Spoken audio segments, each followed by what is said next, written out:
যেই মুহূর্তে মুন নিজের ভুলটা বুঝতে পেরেছিল সে তোমাকে সরি বলার জন্য ফোন করেছিল, আমি এটাও বলিনি। কিন্তু সেই ফোন করার সময় তার উত্তরে তুমি কি বলেছিলে আমি সেটাও কিন্তু ভুলিনি। কিন্তু আমার তাতে কিছু মনে করার কিছু নেই।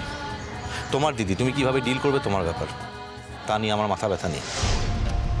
কিন্তু একটা কথা আমার কাছে খুবই স্পষ্ট, যদি আমার কেউ পূর্ব পরিচিত বা এককালের আমার ঘনিষ্ঠ কেউ যদি আমার কাছে কোনো প্রফেশনাল হেল্প চায়, তাহলে আমি তাকে সেই হেল্পটা দেব। তার জন্য আমি দ্বিতীয়বার ভাববও না। আর এর মধ্যে আমি কোনো অন্যায় দেখিও নি। ভবিষ্যতেও করবো হেল্প, আগেও করে এসেছি, আমি ভবিষ্যতেও হেল্প করবো। সেটাই যদি হয় তাহলে তো মুখে বলতে তো পারলি না কিসের লিখে। সব কথা যে তোমাকে বলতে হবে তার তো কোনো মানে নেই। কি? হ্যাঁ, রোজ তো আমার কত রকম কাজ থাকে, কত রকম অ্যাসাইনমেন্ট থাকে। সব কথা কি আমি তোমাকে বলি নাকি তুমি জানতে চাও? ও, এটাও তাহলে তোর একটু অ্যাসাইনমেন্ট, তাই তো? হ্যাঁ অবশ্যই তাই ছিল। মিথ্যে কথা, তুই মুখে মিঠা কথাটাও বলছিস। খবরদার বাহা, তুমি আর যাই বলে আমাকে অপমান করো না কেন, কিন্তু মিথ্যাবাদী বলো না। আমি তোমাকে কোনো মিথ্যা কথা বলিনি। একবার জীবনে একটা সত্যি কথা বলার জন্য অনেকগুলো জটিলতা আমার জীবনে ইনভাইট করতে হয়েছিল, যেটা আমি নাও করতে পারতাম। সেটা তুমি তো খুব ভালোভাবে জানো। জানিক জানিক, মু সব কিছু জানিক। কোনটা সত্যি বলছিস, কোনটা মিছা কথা বলছিস, মু সব জানি। তুই যদি মুখে বলতিস না হচ্ছে বাবু তুই দিদিমণির ঘরটাতে যাচ্ছিস, তাহলে কোনো কিছু হতোই না। কিন্তু তুই মুখে আড়ালটো করে আনছিস। তোর বহু তোর কাছকে একটু আবদার করে আনছিল, কিন্তু কিন্তু তুই রাখিস না। কারণ তোর আগর বহুর কাছকে কথাটা দেওয়ান ছিল না। আর এখন তো নিজেই বুঝতে তো পারছিস যে তুই অপরাধটা করেছিস। আমি আবার বলছি বাহা, আমি কোনো অপরাধ করিনি। ঠিক আছে, তাহলে তার কোনো কথা নাই। তুই তোর ঘর যা। আর তুমি কোথায় যাবে? মু তো এখনই তোর ঘরটা ছেড়ে চলেটো যেতে পারবো না উঠছি বাবু। তাই মুখে তোর ঘরটাতেই ফিরতে হবে। তবে যাওয়ার আগে একটু কথা তোকে বলে তো যেছি। মোর কাছকে আজকের দিনটা একটু ইম্পর্টেন্ট দিনটা ছিল। আর এই দিনটাতে তুই যা মোর সঙ্গে করলি, মু সেটা কোনোদিনের লিগে ভুলবো না, কোনোদিনের লিগে না। তুই যা কিনা, তোর পত্রতে তুই যা। তার মানে তুমি আমার সঙ্গে ফিরবে না বাড়ি, তাই তো? লা, আমি তোমার কাছে কোনো কিছু গোপন করতে চাইনি বাহা। তোমায় কথাটা বলিনি আমি, কিন্তু ঠিকই পরে বলতাম। প্রফেশনাল সিক্রেট বলে আমি কথাটা বলতে চাইনি। তুমি কিন্তু আমাকে ভুল বুঝলে বাহা।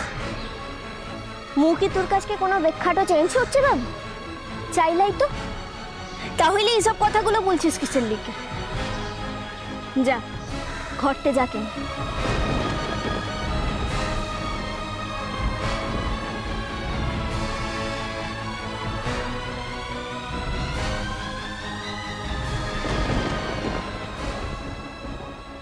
তো ওর বিয়ে যে এত তাড়াতাড়ি লেগে যাবে ভাবতেই পারিনি। ভালোই হচ্ছে মিস্টার পো, সময়ের কাজ সময় হচ্ছে। আর তাছাড়া দেখো, এমন কিছু দূরেও তো শ্বশুরবাড়ি নয়, কলকাতাতেই শ্বশুরবাড়ি, যখন তখন যাওয়া আসা করতে পারবে। ভালো হয়েছে। ওসব সবাই বলে দিদি ভাই, হয় না কি? ওই তো ওর শাশুড়ি বললো না সেদিনকে যে যখন ইচ্ছে তখন চলে আসবে, মন খারাপ হলেই চলে আসবে। দূর, কার্যক্ষেত্রে সেসব হয় না। এনে হ্যাঁ, সে অবশ্য ঠিকই বলেছিস, আমাদের দিয়ে বুঝছি না বিয়ের পর থেকে কটা দিন শ্বশুরবাড়ি ছেড়ে বাপের বাড়িতে গিয়ে থাকতে পেরেছি বলতো? তোমাদের দিন চলে গেছে জেঠিমণি, এখন দিনকাল পাল্টেছে। সে তুমি যাই বলো বাপু, ওই পাত্রপক্ষ বারে বারে দেখতে আসবে মেয়েকে, তারপরে বিয়ে হয়ে গেলে মেয়ে আলাদা হয়ে যাবে। আমাদের দুটো মেয়েকে নিয়েই তো তাই দেখলাম বল। অবশ্য হ্যাঁ, এই কথাটা না বলে পারছি না যে আমাদের সত্যি ভাগ্য ভালো যে জামাই দুটো খুব ভালো হয়েছে। একবারের জন্য আমাদের কিন্তু মনে হয় না যে মেয়ে পর হয়ে গেছে বা তারা পরের বাড়ির ছেলে। যাকে বৌদি শোনো, ওই প্রণামী কি দিতে দিতে হবে তার লিস্ট ফিক্স করে ফেলো, কিন্তু যে কদিন বাকি আছে কিন্তু দেখতে দেখতে কেটে যাবে, তুমি কিন্তু বুঝতেই পারবে না। সব বুঝতে পারবো, তোমার কোনো চিন্তা নেই, দৃষ্টি করা হয়ে গেছে আমাদের। ওই তো ছেলের বাড়ির দিক থেকে তো কোনো দাবি দেওয়া নেই তেমন। ওই 45টা শুধু আমাদের ওই প্রণামী দিতে হবে, বাস। আর না না, তা হলেও মেয়ের জন্য তো কিছু কেনাকাটা করতে হবে নাকি? তারপর জামাইকে তো কিছু দিতে হবে, সেগুলো তো কিনতে হবে। ওইটা নিয়ে আমার কোনো চিন্তা নেই, সাজবাতি আছে তো, একবারে নিপুণ করে সমস্ত সামলে নেবে সে। সেটা অবশ্য ঠিক। আর এখন আবার সাজবাতি এখন ওর সঙ্গে রূপু আছে, নীলু আছে, বাহা আছে।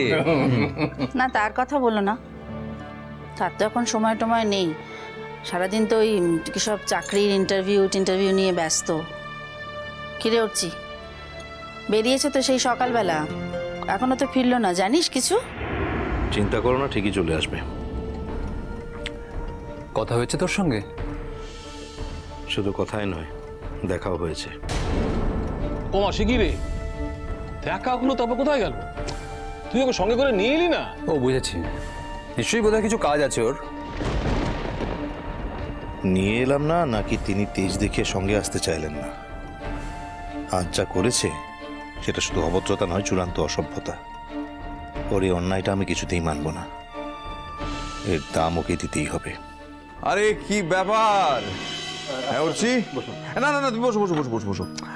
নিশ্চয়ই একজোট হয়ে মিঠাইয়ের বিয়ে নিয়ে আলোচনা হচ্ছে। কি মেজদা? হ্যাঁ ভাই, আমাদের বাড়িতে এটা তো এখন হট টপিক, মানে কটা মাথা একসঙ্গে হলে ওই বিয়ে নিয়েই আলোচনা হচ্ছে খালি। তোমাকে কখন এসব কথা বলবো বলো তো? তুমি এমন ব্যস্ত থাকো নতুন ঠাকুরপো যে তোমাকে যে ধরাই তো যায় না যে কথাগুলো বলবো। সেই তো, আর সারাদিন পর খেটে খুটে যখন আসো তখন মনে হয় বাবা মানুষটা একটু বিশ্রাম নিচ্ছে, এখন আবার জ্বালাতে যাবো। সিঙ্গারা দিয়ে একটা? না না না না না, সিঙ্গারা কেন, খাও না? না না প্লিজ না। ওফ, সত্যি। এটা ঠিকই, আসলে একটা চাপে আছি, একটা টাইম বাউন্ড কাজ নিয়ে বড্ড প্রেশারের মধ্যে রয়েছি বলেই। কিন্তু তা বলে বাড়ির মানুষ বাড়ি ফিরে এসে বাড়ির মানুষের কথা শুনবে না, তা তো হতে পারে না।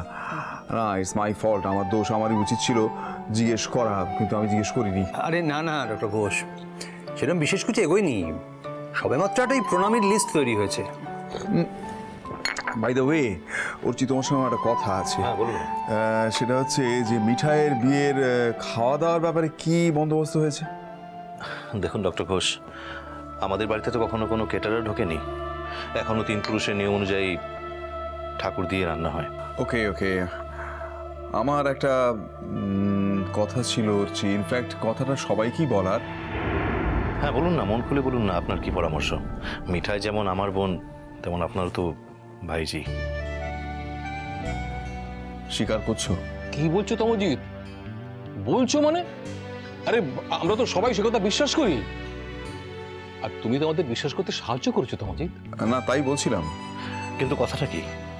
হ্যাঁ, কথাটা হচ্ছে বিশেষ কিছু নয়, আমার ভাইজি মিঠাইয়ের বিয়ের খাওয়া দাওয়ার সব খরচা আমার।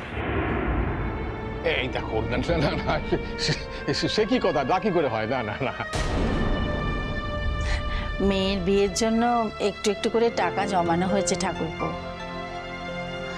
যা জমেছে তাতে ওর বিয়েটা হয়েই যাবে, লাগলে তো বলতেই হতো। তোমার দাদাকে তো চেনো নতুন ঠাকুরপো, এই বাড়িতে একটা করে বাচ্চা জন্মেছে, আর উনি সেই প্রথম দিনই গিয়ে তাদের নামে একটা করে অ্যাকাউন্ট খুলেছেন। নিজে যখন পারেননি তখন ভাইদের বলেছেন। তো অনেক টাকা আমরা রাখতে পারিনি ঠিকই, কিন্তু এত বছরে যা জমেছে তাতে আমাদের বাড়ির কোনো কাজ তো কোনোদিন আটকে যায়নি। আর তাছাড়া বলছিলাম যে দেবা তো আর পালিয়ে যাচ্ছে না, সারা জীবনই তো রইল, পরে দেবেন না হয় আবার। ওয়েল ডান ধৃতি, খুব সুন্দর খুব সুন্দর। ভদ্রভাবে কিভাবে একজন অতিথিকে সম্মান দিয়েও তাকে এড়িয়ে যেতে হয়, খুব ভালো, খুব সুন্দর বলেছ, প্রপারলি ডেলিভার্ড।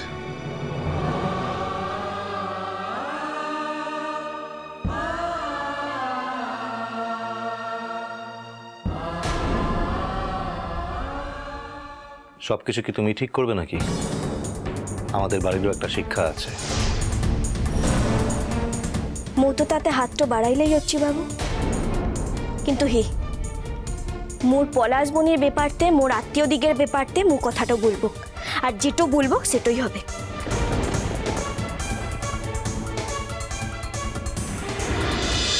মিষ্টি কুটু মিষ্টি কুটু মিষ্টি কুটু।